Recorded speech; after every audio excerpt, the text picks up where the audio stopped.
Կոմիտասի թանգարանի ինստիտուտի բեմում Երևանի պետական կոնսերվատորիայի ուսանող Թերեզա Մարկոսյանն է։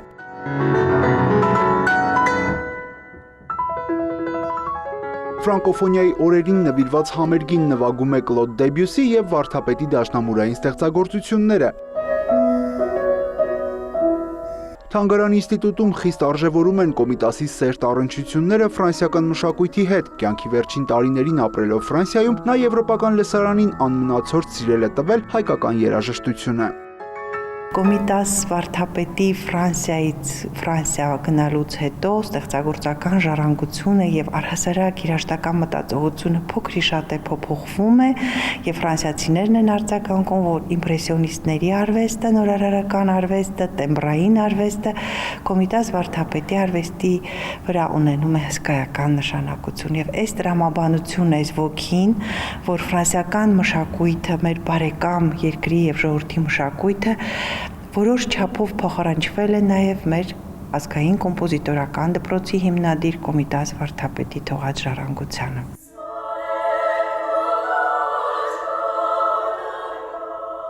Միջոցառումը 3 մասից է, դաշնամուրային կատարումներն ուղեկցվում են բանախոսությամբ։ Կոմիտասի թանգարան ինստիտուտի թվայնացման բաժնի ղեկավար երաժշտագետ Անի Մուշեղյանը ներկայացնում է վարդապետի կյանքի ու գործունեության մասին նոր ու հետաքրքիր փաստեր։ Խորագիրը պատահական չեն տրված Փարիզյան ռևերի, թերևս այդպես է կոչվում Շարլ Բոդլերի վերջին ստեղծագործությունը, որը հրատարակվել է 1869 թվականին, ճիշտ այն թվականին, երբ ծնունդ առավ մեծանուն վարդապետը, հայ ազգային կոմպոզիտորական դպրոցի հիմնադիրը, եւ ահա այս պիեսը, այս ավելի շուտ էսսեների, 10 էսսեների, պատումների շղթան իր մեջ ներառում է փարիզյան ողջ կյանքը։ Ֆրանսիական ողջ հոլովույթը, ինչպես երաժշտական, ինչպես մշակութային, ճիշտ այնպես նաև թշվառ կյանքը փարիզյան, վերջությունը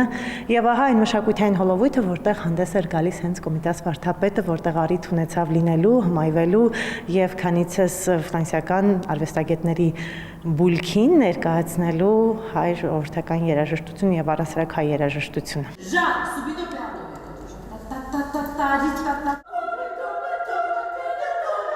Համերգային ծրագիրը եզրափակում է Երևանի ձայներ կանանց կամերային երգչախումբը Հասմիկ Վարդանյանի ղեկավարությամբ։ Կատարելու ենք Պուլենկի 4 ստեղծագործություն, որոնցից 3-ը գրված է կանացի երգչախմբի համար։ Այս առումով մեր ելույթը շատ արժևորում եմ եւ կարեւորում եմ, որտեղ կարծում եմ, որ Հայաստանի ունկնդիրը գրեթե չի լսել այս ստեղծագործությունները կամ քիչ է լսել, եւ մենք շատ սիրով այսօր ներկայացնելու ենք Պուլենկին։ Կոմիտասն այն կախարդական թռչունն է, որը նոր աշխարհներ ու մշակույթներ է բացահայտել, դրանք հասանելի դարձնելով նաև հայ ժողովրդին։ Յուրա Վահանյան, Արման Թովմասյան, լուրեր։